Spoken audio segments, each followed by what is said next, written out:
नमस्कार दोस्तों। कई देशों में जो है वो वहाँ पे कोई कानून नहीं होता, डिक्टेटरशिप चलती है। और कई देशों में जो है जस्टिस के ऊपर पूरी अवाम का जो जनता है उनका विश्वास रहता है। और ऐसा ही एक देश है, सबसे बड़ी डेमोक्रेटिक कंट्री इंडिया।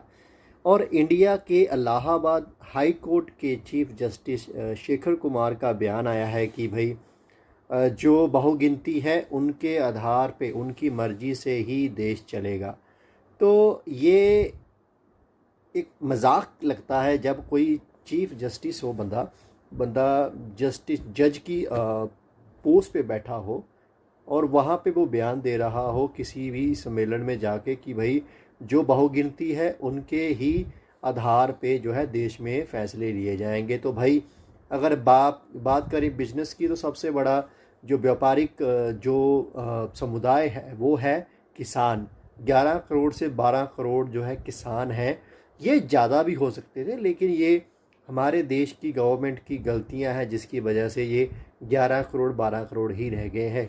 इससे ज़्यादा कोई भी किसान बनने को अब कोई कोशिश ही नहीं करता। भी किसानी को एक बिज़नेस मानना बंद कर दिया है, क्योंकि थैंक्स टू अवर देश की जो पॉलिसियां हैं ना, इनकी वजह से अब कोई भी किसान नहीं बनना चाहता है।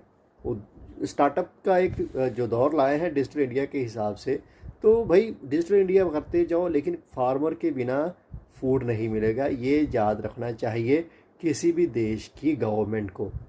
तो बात करते हैं शेखर कुमार की। विश्व हिंदू परिषद के एक सम्मेलन में पहले वो जाते हैं, ठीक है, चले गए भाई। उनकी खुद की उनका खुद का भी एक विचार है, लेकिन वो एक जिस पोस्ट पे बैठे उस पे बैठने के बाद अगर आप किसी एक समुदाय के जो बड़ा सम्मेलन हो रहा है वहाँ पे जा रहे हैं, तो ये देश के लिए बहुत ही हानिकारक है और आपका जो ओहदे की गरिमा है वो ख़त्म हो जाती है।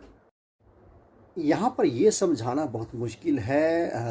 बाकी आप सब लोग समझदार हैं कि ये किन के बहकावे में आके ऐसे डिसीज़न लेते हैं, ऐसे बयान दे देते हैं जिसको विवादित बयान करार दिया जाना चाहिए। गवर्नमेंट की तरफ से ही इसके ऊपर एक्शन ले लेना चाहिए, क्योंकि अगर आप एक अच्छे एक रेपुटेटेड पोस्ट पे हो गवर्नमेंट में, जिसमें जस्टिस आपके हाथ में है, और वो आदमी आप सामने से वो आदमी कह रहा है कि जो ज़्यादा कैटेगरी ज़्यादा गिनती में जो लोग हैं उनको खुश रखने के लिए ही लॉस चलेंगे, तो ये बहुत गलत चीज़ हो जाती है।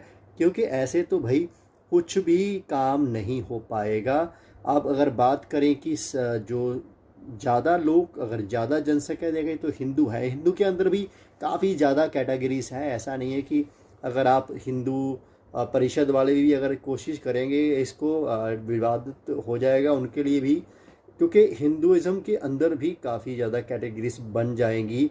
जैसे कि मुस्लिम कैटेगरीज, मुस्लिम एक समुदाय है, मुस्लिम के अंदर भी एक डिफरेंट कैटेगरीज बन जाती हैं।